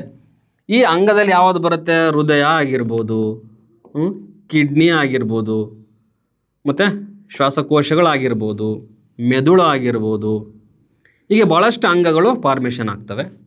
ಈ ಅಂಗಗಳೆಲ್ಲ ಸೇರ್ಕೊಂಡ್ಬಿಟ್ಟು ಒಂದು ಏನಾಗುತ್ತೆ? ಒಂದು ಜೀವಿ ಫಾರ್ಮೇಷನ್ ಆಗುತ್ತೆ. ಒಂದು organ systems are combine to form ಒಂದು ಆರ್ಗ್ಯಾನಿಸಮ್ ಆಗುತ್ತೆ. ಈ ಅಂಗವ್ಯವಸ್ಥೆಯೆಲ್ಲ ಸೇರಿಕೊಂಡು ಒಂದು ಜೀವಿ ಕ್ರಿಯೇಟ್ ಆಗುತ್ತೆ. ಏನೋ ಕ್ರಿಯೇಟ್ ಆಗುತ್ತೆ? ಜೀವಿ ಕ್ರಿಯೇಟ್ ಆಗುತ್ತೆ, ಜೀವಿಗಳು ಬರ್ತವೆ, ಹೌದಲ್ವಾ? ಹಾಗಾದರೆ ಜೀವಿಗಳು ಯಾವುದರಿಂದ ಆಗಿವೆ? ಅಂಗವ್ಯವಸ್ಥೆಗಳಿಂದ ಆಗಿವೆ. ಆ ಅಂಗವ್ಯವಸ್ಥೆಗಳು ಯಾವೆಲ್ಲ ಅಂಗಗಳಿದ್ದಾವೆ? ಹೃದಯ, ಕಿಡ್ನಿ, ಶ್ವಾಸಕೋಶಗಳು, ಮೆದುಳು, ಹೀಗೆ ಆ ಒಂದು ಅಂಗಗಳು ಅಂಗಾಂಶಗಳಿಂದ ಆಗಿವೆ. ಆ ಅಂಗಾಂಶಗಳು ಜೀವಕೋಶಗಳಿಂದಾಗಿವೆ. Basic unit. ಒಂದು ಜೀವಿಯ ದೇಹದ ರಚನಾತ್ಮಕ ಮತ್ತು ಕಾರ್ಯನಿರ್ವಾಹಕ ಘಟಕಕ್ಕೆ ಏನಂತ ಕರಿತೀವಿ? ಜೀವಕೋಶ ಅಂತ ಕರಿತೀವಿ. ಇದೇ ಆ ಜೀವಕೋಶ. ಅದು ಪ್ರಾಣಿಯಾಗಿರಬಹುದು ಅಥವಾ ಸಸ್ಯ ಆಗಿರ್ಬೋದು. ಒಂದು ಜೀವಿಯ ದೇಹದ ರಚನಾತ್ಮಕ ಅಂದರೆ ಒಂದು ಸ್ಟ್ರಕ್ಚರಲ್ ಆ್ಯಂಡ್ ಫಂಕ್ಷನಲ್ ಯೂನಿಟ್ ಅಂತ ಕರಿತೀವಿ. ಬಹಳಷ್ಟು ಕಾರ್ಯಗಳು ಈ ಜೀವಕೋಶದೊಳಗಡೆ ನಡೀತದೆ. ರೆಸ್ಪಿರೇಷನ್ ಅಂತ ಕರಿತೀವಿ ನಾವು, ಉಸಿರಾಟನ ಕೂಡ ಇಲ್ಲೇ ನಡೆಯೋದು. ಉಸಿರಾಟ ಪ್ರಕ್ರಿಯೆನೂ ಕೂಡ ಎಲ್ಲಿ ನಡೀತದಪ್ಪ ಅಂತಂದರೆ ಜೀವಕೋಶದೊಳಗಡೆ ನಡೀತದೆ. ಅದನ್ನು ನಾವು ಏರೋಬಿಕ್ ರೆಸ್ಪಿರೇಷನ್ ಅಂತ ಕರಿತೀವಿ. ಆಮ್ಲಜನಕ ಸಹಿತ ಉಸಿರಾಟ ಅಂತ ಕರಿತೀವಿ ನಾವು. ಆಮ್ಲಜನಕ ಸಹಿತ ಉಸಿರಾಟ. ಓಕೆ ನೋಡಿ, ಇಲ್ಲಿ ಮೇನಾಗಿ ಉಸಿರಾಟ ಅಂತಂದರೆ ಆಮ್ಲಜನಕವನ್ನು ತಗೊಂಡು ಕಾರ್ಬನ್ ಡೈಆಕ್ಸೈಡನ್ನು ಬಿಡೋದು ಅಷ್ಟೇ ಅಲ್ಲ. ನಾವು ತಗೊಂಡಿರ್ತಕ್ಕಂಥ ಆಹಾರ ಡೈಜೆಷನ್ ಆಗಬೇಕಂತಂದರೆ ನಮಗೆ ಆಮ್ಲಜನಕ ಬೇಕು. The break down of the glucose in the presence of oxygen is called aerobic respiration ಅಂತ ಕರಿತೀವಿ. ಅದನ್ನು ನಾವು ನೆಕ್ಸ್ಟು ಡೀಟೇಲ್ ಆಗಿ ರೆಸ್ಪಿರೇಷನ್ ಚಾಪ್ಟರ್ಲಿ ಕಲಿತಾ ಹೋಗೋಣ. ಬಟ್ ನಿಮ್ಗೆ ಗೊತ್ತಿರಲಿ, ಎಲ್ಲ ಜೀವನ ಕ್ರಿಯೆಗಳು, ಅದರಲ್ಲಿ ವಿಶೇಷವಾಗಿ ಉಸಿರಾಟ ಪ್ರಕ್ರಿಯೆ ಎಲ್ಲ ನಡೆಯೋದು ಜೀವಕೋಶದೊಳಗಡೆ. ಅದಕ್ಕೆ ಜೀವಕೋಶಕ್ಕೆ ಏನಂತ ಕರಿತೀವಿ? It is the structural and functional unit of an organism ಅಂತ ಕರಿತೀವಿ. ಓಕೆ, ಅದರಿಂದ ನಿಮಗೀಗ ಒಂದು ಜೀವಿ ಹೇಗೆ ಫಾರ್ಮೇಷನ್ ಆಗುತ್ತೆ ಅಂತಂದರೆ ಜೀವಕೋಶಗಳಿಂದ ಫಾರ್ಮೇಷನ್ ಆಗುತ್ತೆ ಅಂತ ಗೊತ್ತಾಯಿತು. ನೋಡಿ, ಒಂದು ಜೀವಕೋಶಗಳಿಂದ ಸ್ಟಾರ್ಟ್ ಮಾಡಿ ಅಪ್ ಟು ಜೀವಿಗಳವರೆಗೂ ನಾವು ಏನು ಅಧ್ಯಯನ ಮಾಡ್ತೀವಲ್ವ, ಅದಕ್ಕೆ ನಾವು ಬಯಾಲಜಿ ಅಂತ ಕರಿತೀವಿ, ಜೀವಿಶಾಸ್ತ್ರ ಅಂತ ಕರಿತೀವಿ. ಈ ಜೀವಿಗಳು ಕ್ರಿಯೇಟ್ ಆದವು, ಜೀವಿ ಬಂತು ಪರಿಸರಕ್ಕೆ. ಈ ಜೀವಿ ಎಗೈನ್ ನಮ್ಮ ಪರಿಸರದಲ್ಲಿರ್ತಕ್ಕಂತಹ ಜೈವಿಕ ಅಂಶಗಳು ಮತ್ತು ಅಜೈವಿಕ ಅಂಶಗಳ ಜೊತೆ ಹೇಗೆ ಇಂಟರ್ಯಾಕ್ಟ್ ಮಾಡುತ್ತೆ ಅಂತಕ್ಕಂಥದ್ದು ನಾವು ಕಂಟಿನ್ಯೂ ಪಾರ್ಟಿ ಏನಿದೆ ಅದನ್ನು ನಾವು ಪರಿಸರ ವಿಜ್ಞಾನ ಅಂತ ಕರಿತೀವಿ. ಓಕೆ, ಈಗ ನಿಮ್ಮ ಕ್ಲಾರಿಟಿ ಸಿಕ್ತು ಅಂದ್ಕೊಳ್ತೀನಿ. ಜೀವಶಾಸ್ತ್ರಕ್ಕೂ ಪರಿಸರ ವಿಜ್ಞಾನಕ್ಕೂ ಏನು ಸಂಬಂಧ ಇದೆ, ಎಲ್ಲಿಂದ ಎಲ್ಲಿವರೆಗೂ ನಾವು ಬಯಾಲಜಿ ಅಂತ ಕರಿತೀವಿ, ಮುಂದುವರಿರ್ತಕ್ಕಂಥ ಭಾಗವನ್ನು ಏನಂತ ಕರಿತೀವಿ. ಓಕೆ, ಇಷ್ಟು ನಮಗೆ ಕ್ಲಾರಿಟಿ ಗೊತ್ತಿರಬೇಕು. ಮೊದಲೇದಾಗಿ what are the characteristics of the plants and animals ಅಂತ ಕನ್ಸಿಡರ್ ಮಾಡಿದ್ರೆ, ಮೊದಲನೇ ಕ್ಯಾರೆಕ್ಟರಿಸ್ಟಿಕ್ಸು ಸಸ್ಯಗಳು ಮತ್ತು ಪ್ರಾಣಿಗಳು ಜೀವಕೋಶಗಳಿಂದ ಆಗಿರ್ತವೆ. ಓಕೆ, ಈ ಜೀವಕೋಶಗಳನ್ನು ಮುಂದೆ ಅಧ್ಯಯನ ಮಾಡ್ತಾ ಹೋಗ್ತೀವಿ. ಅದು ವಿಶೇಷವಾಗಿ ಸೆಲ್ ಬಯಾಲಜಿ ಅಂತ ಒಂದು ಚಾಪ್ಟರ್ ಇದೆ, ಆ ಚಾಪ್ಟರಲ್ಲಿ ಸ್ಟಡಿ ಮಾಡ್ತಾ ಹೋಗೋಣ. ನಾವು ಮೊದಲೇದಾಗಿ ಜೀವಿಗಳ ಗುಣಲಕ್ಷಣಗಳಷ್ಟೇ ನೋಡ್ತಾ ಹೋಗ್ತಿದ್ದೀವಿ ಇಲ್ಲಿ. ಓಕೆ, ಎರಡನೇ ಕ್ಯಾರೆಕ್ಟರಿಸ್ಟಿಕ್ಸ್ ನೋಡೋಣ. ಜೀವಿಗಳು ಉಸಿರಾಡುತ್ತವೆ. ಹೌದಾ, ತುಂಬ ಇಂಪಾರ್ಟೆಂಟ್. ಯಾಕಂದರೆ ಒಂದು ಜೀವಿ ಅನ್ನಿಸ್ಕೋಬೇಕಂತಂದ್ರೆ ಅದು ಉಸಿರಾಟ ಪ್ರಕ್ರಿಯೆ ಮಾಡಬೇಕು, ಹೌದಲ್ವಾ? ಉಸಿರಾಟ ಪ್ರಕ್ರಿಯೆ ಅಂತಂದು ಆಲ್ರೆಡಿ ಹೇಳಿದೆ, ಮನುಷ್ಯರಲ್ಲಿ 2 ಟೈಪ್ಸ್ ಆಫ್ ರೆಸ್ಪಿರೇಷನ್ ಇದೆ. ಒಂದು ಏರೋಬಿಕ್ ರೆಸ್ಪಿರೇಷನ್, ಇನ್ನೊಂದು ಅನೇರೋಬಿಕ್ ರೆಸ್ಪಿರೇಷನ್ ಅಂತ ಕರಿತೀವಿ. ಇಲ್ಲಿ ಮೇನಾಗಿ ರೆಸ್ಪಿರೇಷನ್ ಅಂತಂದರೆ ಗ್ಲೂಕೋಸ್ ಬ್ರೇಕ್ ಡೌನ್ ಆಗೋದು. In the presence of oxygen break down ಆದರೆ ಅದಕ್ಕೆ ಏರೋಬಿಕ್ ರೆಸ್ಪಿರೇಷನ್ ಅಂತ ಕರಿತೀವಿ. In case of lack of oxygen ಅದು ಬ್ರೇಕ್ ಡೌನ್ ಆದರೆ ಅದಕ್ಕೆ ನಾವು ಏರೋಬಿಕ್ ರೆಸ್ಪಿರೇಷನ್ ಅಂತ ಕರಿತೀವಿ. ಇಲ್ಲಿ ಜೀವಿಗಳು ಉಸಿರಾಡುವಾಗ ವಾಯುವಿನಲ್ಲಿರ್ತಕ್ಕಂಥ, ವೆರಿ ಇಂಪಾರ್ಟೆಂಟ್, ವಾಯುವಿನಲ್ಲಿರ್ತಕ್ಕಂಥ ಆಕ್ಸಿಜನ್ ಅನಿಲವನ್ನು ತೆಗೆದುಕೊಂಡು ಕಾರ್ಬನ್ ಡೈಆಕ್ಸೈಡ್ ಅನಿಲವನ್ನು ಹೊರಬಿಡುತ್ತವೆ. ಕಾಮನ್ ಆಗಿ ಹೇಳ್ತಿರ್ತೀವಿ ರೆಸ್ಪಿರೇಷನ್ ಅಂತಂದರೆ ಆಮ್ಲಜನಕವನ್ನು ಮನುಷ್ಯ ಏನು ಮಾಡ್ತಾನೆ, ಆಮ್ಲಜನಕವನ್ನು ತಗೊಳ್ತಾನೆ, ಕಾರ್ಬನ್ ಡೈಆಕ್ಸೈಡ್ನ ಹೊರಗಡೆ ಬಿಡ್ತಾನೆ. ಇದು ಕಾಮನ್ ಆಗಿ ರೆಸ್ಪಿರೇಷನ್ ಅಂತ ಕರಿತೀವಿ ನಾವು. ಓಕೆ, ಕಾರ್ಬನ್ ಡೈಆಕ್ಸೈಡ್ನ ಹೊರಗಡೆ ಬಿಡ್ತಾನೆ. ಇಷ್ಟು ನಮಗೆ ರೆಸ್ಪಿರೇಷನ್ ಅಂತ ಕರಿತೀವಿ. ಬಟ್ ಒಳಗಡೆ ಹೋಗಿರ್ತಕ್ಕಂಥ ಆಮ್ಲಜನಕ ನೆಕ್ಸ್ಟ್ ಎಲ್ಲಿಗೆ ಹೋಗುತ್ತೆ ಅದು ಮ್ಯಾಟ್ರ್ ಆಗುತ್ತೆ. ದಟ್ ಈಸ್ ಮ್ಯಾಟ್ರ್ ಆಗುತ್ತೆ. ಅದು ನಾವು ಮುಂದೆ ಮಾತಾಡ್ತಾ ಹೋಗೋಣ. ಬಟ್ ನಿಮ್ಗೆ ಈಗ ಗೊತ್ತಿರಲಿ, ಆಮ್ಲಜನಕ ತಗೊಂಡು ಕಾರ್ಬನ್ ಡೈಆಕ್ಸೈಡ್ನ ಬಿಡ್ತೀವಿ. ಕಾಮನ್ ಆಗಿ ಉಸಿರಾಟ ಅಂತಂದರೆ ಹಾಗೆ ಹೇಳ್ತೀವಿ. ಬಟ್ ಉಸಿರಾಟ ಅಂತಂದರೆ ಅದಕ್ಕೆ ಡೆಫಿನೇಷನ್ನೇ ಬೇರೆ ಇದೆ. ನಾನು ಆಲ್ರೆಡಿ ಹೇಳಿದ್ನಲ್ಲ, the break down of the glucose in the presence of oxygen is called respiration ಅಂತ ಕರಿತೀನಿ. ನಾನು ನೆಕ್ಸ್ಟ್ ಮಾತಾಡ್ತೀನಿ ಅದನ್ನು. ನೆಕ್ಸ್ಟ್ ಸಸ್ಯಗಳು ಕೂಡ ಉಸಿರಾಟಕ್ಕಾಗಿ ಆಕ್ಸಿಜನ್ ಅನಿಲವನ್ನು ಅವಲಂಬಿಸಿವೆ. Very important. ಮನೆ ಟಿಯಲ್ಲಿ ಪ್ರಶ್ನೆ ಆಗಿತ್ತು. ಬಹಳಷ್ಟು ಜನ ಏನು ಮಾಡಿದ್ದಾರೆ, ಕಾರ್ಬನ್ ಡೈಆಕ್ಸೈಡ್ನ ಹಾಕ್ಬಂದಿದ್ದಾರೆ. ನೋ, ಸಸ್ಯಗಳು ಕೂಡ ಉಸಿರಾಡ್ತವೆ, ಅವಕ್ಕೂ ಕೂಡ ಆಕ್ಸಿಜನ್ ಬೇಕು. ನೀವೇನು ತಿಳ್ಕೊಂಡಿದ್ದೀರಾ, ಫೋಟೋಸಿಂಥಸಿಸ್ ಕೆಮಿಕಲ್ ರಿಯಾಕ್ಷನ್ ನೆನ್ಪಿಟ್ಕೊಂಡ್ಬಿಟ್ಟಿದ್ದೀರಾ. ಫೋಟೋಸಿಂಥಸಿಸಲ್ಲಿ ಏನಾಗುತ್ತೆ, ದ್ವಿತೀಯ ಸಂಶ್ಲೇಷಣೆ ಕ್ರಿಯೆಯಲ್ಲಿ ಸಸ್ಯಗಳು ಕಾರ್ಬನ್ ಡೈಆಕ್ಸೈಡನ್ನು ಫಸ್ಟ್, ಆಮೇಲೆ ನೀರನ್ನು ಬಳಸಿಕೊಂಡು ಆಹಾರವನ್ನು ತಯಾರಿಸುತ್ತವೆ ಮತ್ತು ಆಮ್ಲಜನಕವನ್ನು ಬಿಡುತ್ತದೆ. Little bit amount of water ಕೂಡ ರಿಲೀಸ್ ಆಗುತ್ತೆ. ಇದನ್ನು ಕಾಮನ್ ಆಗಿ ಈ ಒಂದು ಡೆಫಿನೇಷನ್ನು ಮತ್ತು ಈ ಒಂದು ಕೆಮಿಕಲ್ ರಿಯಾಕ್ಷನ್ನು ಫೋಟೋಸಿಂಥಸಿಸ್ ನೆನಪಿಟ್ಕೊಂಡ್ಬಿಟ್ಟಿರ್ತಾರೆ. ಇದನ್ನು ಬ್ಯಾಲೆನ್ಸ್ ಮಾಡಬೇಕು. ಇದನ್ನು ಬ್ಯಾಲೆನ್ಸ್ ಮಾಡೋದನ್ನ ನೆಕ್ಸ್ಟ್ ನೋಡೋಣ. ಬಟ್ ಇಲ್ಲಿ ಕಾರ್ಬನ್ ಡೈಆಕ್ಸೈಡನ್ನು ಬಳಸ್ಕೊಳ್ತವೆ ಮತ್ತು ನೀರನ್ನು ಬಳಸ್ಕೊಳ್ತವೆ. ಯಾವ ಪ್ರಕ್ರಿಯೆಯಲ್ಲಿ? ಫೋಟೋಸಿಂಥಸಿಸ್. ಇಲ್ಲಿ ಫೋಟೋ ಅಂತಂದರೆ ಏನು? ಲೈಟ್. ಫೋಟೋಸಿಂಥಸಿಸ್ ದ್ವಿತೀಯ ಸಂಶ್ಲೇಷಣೆ ಕ್ರಿಯೆ. ಸೂರ್ಯನ ಬೆಳಕಿನ ಸಹಾಯದಿಂದ ಕ್ಲೋರೋಫಿಲ್ ಪಿಗ್ಮೆಂಟ್ ಇರುತ್ತೆ, ಸಸ್ಯಗಳು ಆಹಾರವನ್ನು ತಯಾರಿಸಿಕೊಂಡವು. ಇದಕ್ಕೆ ಈ ಪ್ರಕ್ರಿಯೆಗೆ ನಾವು ದ್ವಿತೀಯ ಸಂಶ್ಲೇಷಣೆ ಕ್ರಿಯೆ ಅಂತ ಕರಿತೀವಿ. ದ್ವಿತೀಯ ಅಂದರೆ ಏನು? ಬೆಳಕು. ನೋಡಿ, ಯಾರಾದರೂ ಹೆಣ್ಮಗು ಒಂದು ಹೆಸರು ಇಡ್ಬೋದಲ್ವಾ? ದ್ವಿತೀಯ ಅಂತಂದರೆ ಬೆಳಕು. ಚೆನ್ನಾಗಿದೆ, ಹೌದಲ್ವಾ? ಎಸ್. ನೋಡಿ, ದ್ವಿತೀಯ ಸಂಶ್ಲೇಷಣೆ ಕ್ರಿಯೆ ಅಂತ ಕರಿತೀವಿ. ಇಲ್ಲಿ ಆಮ್ಲಜನಕ ರಿಲೀಸ್ ಆಗುತ್ತೆ ದ್ವಿತೀಯ ಸಂಶ್ಲೇಷಣೆ ಕ್ರಿಯೆಯಲ್ಲಿ. ಬಟ್ ಎಲ್ಲರೂ ಈ ಕೆಮಿಕಲ್ ರಿಯಾಕ್ಷನ್ ನೆನ್ಪಿಟ್ಕೊಂಡ್ಬಿಟ್ಟು ಕಾರ್ಬನ್ ಡೈಆಕ್ಸೈಡ್ನ ಬಳಸ್ಕೊಳ್ಳುತ್ತೆ ಪ್ಲಾಂಟ್ಸ್ ಅಂತ ಹೇಳ್ಬಿಟ್ಟು ಕಾರ್ಬನ್ ಡೈಆಕ್ಸೈಡ್ ಟಿಕ್ ಮಾಡಿ ಬಂದಿದ್ದೀರಾ? ನೋ. ಯಾಕಂದರೆ ರಾತ್ರಿ ಟೈಮಲ್ಲಿ ಸನ್ಲೈಟ್ ಇರೋದಿಲ್ಲ. ಆ ಒಂದು ಸಮಯದಲ್ಲಿ ರಾತ್ರಿ ಕೂಡ ಪ್ಲಾಂಟ್ಸು ರೆಸ್ಪಿರೇಷನ್ ಮಾಡ್ತವೆ. ಅದಕ್ಕೋಸ್ಕರ ಆಮ್ಲಜನಕವನ್ನು ತಗೊಳ್ತವೆ. ನಮ್ಮ ಪೂರ್ವಜರು ಹೇಳ್ತಾಯಿದ್ರು, ರಾತ್ರಿ ಸಮಯದಲ್ಲಿ ಮರಗಳ ಕೆಳಗಡೆ ಮಲಗಬಾರ್ದು. ಅದಕ್ಕೆ ಬೇರೆ ಕಾರಣಗಳು ಕೊಡ್ತಾರೆ. ಅವು ಸೂಪರ್ಸ್ಟಿಷನ್ಸ್ ಇರ್ಬೋದು. ಬಟ್ ಅದರ ಹಿಂದೆ ಒಂದು ವೈಜ್ಞಾನಿಕ ಸತ್ಯ ಇದೆ. ಪ್ಲಾಂಟ್ಸು ಉಸಿರಾಡಬೇಕಾದ್ರೆ ಆಮ್ಲಜನಕವನ್ನು ತಗೊಳ್ಳೋದ್ರಿಂದ ಆ ಒಂದು ಮರದ ಕೆಳಗಡೆ ಆಮ್ಲಜನಕದ ಪ್ರಮಾಣ ಕಡಿಮೆ ಇರುತ್ತೆ. ಯಾಕಂದರೆ ಸಸ್ಯಗಳು ಕೂಡ ಕಾರ್ಬನ್ ಡೈಆಕ್ಸೈಡ್ ಹೊರಗಡೆ ಬಿಟ್ಟಿರ್ತವೆ. ಓಕೆ, ಇಲ್ಲಿ ನೀವು ನೋಡ್ತಾ ಇರ್ಬೋದು. ಇಲ್ಲಿ ಒಂದು ಮರ ಇದೆ ಅಂತ ತಿಳ್ಕೊಳ್ಳಿ, ಇದೊಂದು ಟ್ರೀ. ಓಕೆ, ಈ ಟ್ರೀ ಕೆಳಗಡೆ ಇವು ಆಮ್ಲಜನಕವನ್ನು ತಗೊಳ್ತವೆ ಉಸಿರಾಟಕ್ಕೆ. ಅವು ಕಾರ್ಬನ್ ಡೈಆಕ್ಸೈಡ್ನ ಬಿಡ್ತವೆ, ಹೌದಲ್ವಾ? ಹಾಗಾದರೆ ಈ ಮರದ ಕೆಳಗಡೆ ಕಾರ್ಬನ್ ಡೈಆಕ್ಸೈಡ್ ಕಾನ್ಸಂಟ್ರೇಷನ್ ಏನಾಯಿತು? ಜಾಸ್ತಿ ಇದೆ. ಕಾರ್ಬನ್ ಡೈಆಕ್ಸೈಡ್ ಕಾನ್ಸಂಟ್ರೇಷನ್ನು ಜಾಸ್ತಿ ಇದೆ. ಮನುಷ್ಯ ಇದ್ರ ಕೆಳಗಡೆ ಮಲ್ಕೊಂಡ, ಇದ್ರ ಕೆಳಗಡೆ ಇದ್ದಾಗ ಏನಾಗುತ್ತೆ, ಅವನು ಕೂಡ ಕಾರ್ಬನ್ ಡೈಆಕ್ಸೈಡ್ನ ಹೊರಗಡೆ ಬಿಡ್ತಾನೆ, ಅವನು ಕೂಡ ಆಕ್ಸಿಜನ್ ತಗೊಳ್ತಿರ್ತಾನೆ. ಬಟ್ ಇಲ್ಲಿ ಜಾಸ್ತಿ ಕಾನ್ಸಂಟ್ರೇಷನ್ ಕಾರ್ಬನ್ ಡೈಆಕ್ಸೈಡ್ ಇರೋದ್ರಿಂದ ಅವನಿಗೆ ಉಸಿರಾಟಕ್ಕೆ ತೊಂದರೆ ಆಗುತ್ತೆ, ಸಫಕೇಷನ್ ಪಡ್ತಿರ್ತಾನೆ, ಆಕ್ಸಿಜನ್ ಸಿಗಲಾರ್ದೆ. ಕೆಲವೊಂದು ಸಲ ಡೆತ್ ಆಗೋಂಥ ಚಾನ್ಸಸ್ ಕೂಡ ಇರುತ್ತೆ. ಇನ್ ಕೇಸ್ ಏನಾದರೂ ಅವ್ರಿಗೆ ರೆಸ್ಪಿರೇಟರಿ ಡಿಸಾರ್ಡರ್ಸ್ ಇತ್ತಂತಂದರೆ ಡೆತ್ ಆಗೋಂಥ ಚಾನ್ಸಸ್ ಇರುತ್ತೆ. ಅವಾಗ ಅದಕ್ಕೆ ಬೇರೆ ಅರ್ಥನೇ ಕಟ್ತಾರೆ. ಬಟ್ ನಮಗೆ ಗೊತ್ತಿರಲಿ, ಸಸ್ಯಗಳು ಉಸಿರಾಟ ಪ್ರಕ್ರಿಯೆಗೆ ಸಸ್ಯಗಳು ಕೂಡ ಉಸಿರಾಡ್ತವೆ. ಆ ಉಸಿರಾಟ ಪ್ರಕ್ರಿಯೆಗೆ ಆಮ್ಲಜನಕವನ್ನು ಬಳಸ್ಕೊಳ್ತೇವೆ ಅಂತಕ್ಕಂಥದ್ದು ನಿಮಗೆ ಗೊತ್ತಿರಬೇಕಾಗುತ್ತೆ. ಸಾಮಾನ್ಯವಾಗಿ ಸಸ್ಯಗಳು ಎಲೆಗಳ ತಳಭಾಗದಲ್ಲಿರ್ತಕ್ಕಂತಹ ಪತ್ರರಂಧ್ರಗಳ ಮೂಲಕ, ಅದನ್ನು ನಾವು ಸ್ಟೊಮ್ಯಾಟ ಅಂತ ಕರಿತೀವಿ, ಥ್ರೂ ಸ್ಟೊಮ್ಯಾಟಲ್ ಫೋರ್ ಏನಾಗುತ್ತೆ, ಗ್ಯಾಸಸ್ ಎಕ್ಸ್ಚೇಂಜ್ ಆಗುತ್ತೆ. ಓಕೆ, ಸ್ಟೊಮ್ಯಾಟಲ್ ಫೋರ್ ಮುಖಾಂತರ ಏನಾಗ್ತಾ ಹೋಗುತ್ತಪ್ಪ ಅಂತಂದರೆ ಅನಿಲಗಳ ವಿನಿಮಯ ಆಗುತ್ತೆ. ಎಸ್, ಆಕ್ಸಿಜನ್ ಅನಿಲದ ಸಹಾಯದಿಂದ ಆಹಾರದಲ್ಲಿರುವಂತಹ ಶಕ್ತಿಯು ಜೀವಿಗಳ ದೇಹಕ್ಕೆ ದೊರೆಯುತ್ತಾ ಹೋಗ್ತದೆ. ಇದು ನಮ್ಗೆ ನೆಕ್ಸ್ಟ್ ಕಂಟಿನ್ಯೂ ಆಗುತ್ತೆ. ಓಕೆ, ಇಷ್ಟು ಗೊತ್ತಿರಲಿ. ಜೀವಿಗಳು ಕೂಡ ಹಾಗಾದರೆ ಏನು ಮಾಡ್ತವೆ, ಉಸಿರಾಟ ಪ್ರಕ್ರಿಯೆಯನ್ನು ಮಾಡ್ತಾ ಹೋಗ್ತವೆ. ಇದು ಎರಡನೇ ಒಂದು ಲಕ್ಷಣ. ಈಗ ನಾವು ಮೂರನೇ ಒಂದು ಲಕ್ಷಣಕ್ಕೆ ಹೋಗೋಣ. ವೆರಿ ಇಂಪಾರ್ಟೆಂಟ್ ಆಗಿರ್ತಕ್ಕಂಥ ಕ್ಯಾರೆಕ್ಟರಿಸ್ಟಿಕ್ಸ್, ದಟ್ ಈಸ್, ನಾನು ಆಲ್ರೆಡಿ ಹೇಳಿದೆ.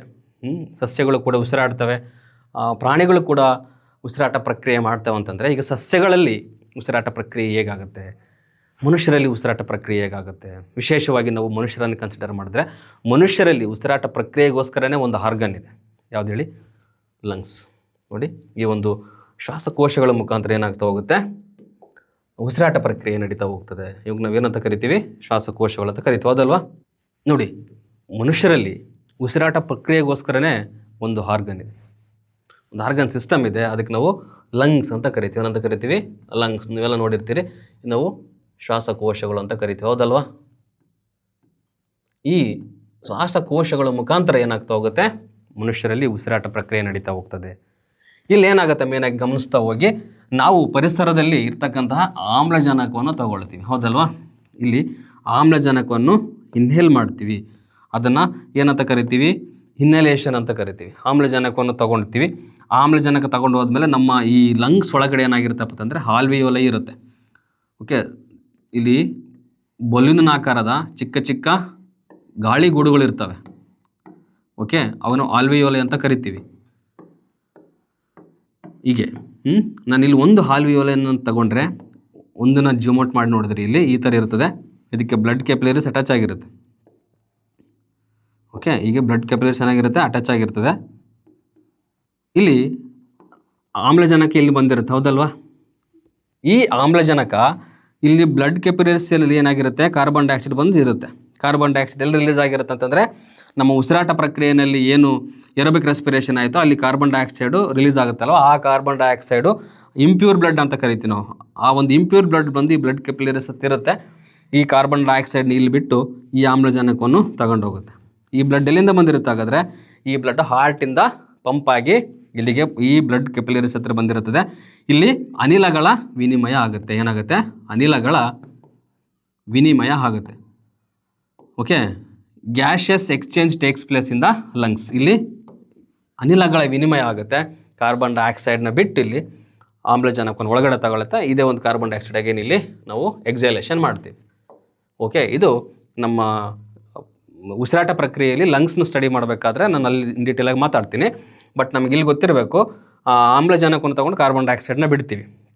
ಅಂದರೆ ಸಸ್ಯಗಳು ಮತ್ತು ಪ್ರಾಣಿಗಳು ಉಸಿರಾಡ್ತವೆ ಅಂತ ಹೇಳಿದಾಗ, ಪ್ರಾಣಿಗಳು ಹೇಗೆ ಉಸಿರಾಡ್ತವೆ? ಪ್ರಾಣಿಗಳಲ್ಲಿ ವಿಶೇಷವಾಗಿರ್ತಕ್ಕಂಥ ಒಂದು ಅಂಗವ್ಯವಸ್ಥೆ ಇದೆ, ಅದಕ್ಕೆ ನಾವು ಲಂಗ್ಸ್ ಅಂತ ಕರಿತೀವಿ. ಥ್ರೂ ಲಂಗ್ಸಲ್ಲಿ ರೆಸ್ಪಿರೇಷನ್ ಆಗುತ್ತೆ. ಇದು ಮನುಷ್ಯರಲ್ಲಿ. ಹಾಗಾದರೆ ಸಸ್ಯಗಳಲ್ಲಿ ಅದಕ್ಕೆ ಪರ್ಟಿಕ್ಯುಲರ್ ಆಗಿ ಒಂದು ಆರ್ಗನ್ ಅಂತ ಏನಾದರೂ ಇದೆಯಾ ಅಂತಂದ್ರೆ, ಪರ್ಟಿಕ್ಯುಲರ್ ಆಗಿ ಆರ್ಗನ್ ಅಂತ ಏನಿಲ್ಲ. ಬಟ್ ನೋಡಿ, ಆ ಒಂದು ಸಸ್ಯದ ಎಲೆಯ ಕೆಳಭಾಗದಲ್ಲಿ ಸ್ಟೊಮ್ಯಾಟಲ್ ಫೋರ್ಸ್ ಇರುತ್ತೆ.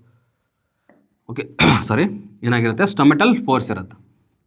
ಇದು ನಾವು ಪತ್ರರಂಧ್ರಗಳು ಅಂತ ಕರಿತೀವಿ. ಈ ಒಂದು ಸ್ಟೊಮ್ಯಾಟಲ್ ಫೋರ್ಸ್ ಮುಖಾಂತರ ಏನಾಗುತ್ತಪ್ಪ ಅಂತಂದರೆ ಇಲ್ಲಿ ಅನಿಲಗಳ ವಿನಿಮಯ ಆಗುತ್ತೆ. ನೋಡಿ, ಈ ಎಲೆ ಕೆಳಭಾಗದಲ್ಲಿ ಈ ಥರ ಸ್ಪೋರ್ಸ್ ಇರುತ್ತಲ್ವ, ಆ ಸ್ಪೋರ್ಸ್ ಮುಖಾಂತರ ಏನಾಗ್ತಾ ಹೋಗುತ್ತೆ, ಅನಿಲಗಳು ಕಾರ್ಬನ್ ಡೈಆಕ್ಸೈಡು ಮತ್ತು ಆಕ್ಸಿಜನ್ನು ಏನಾಗ್ತಾ ಹೋಗುತ್ತೆ,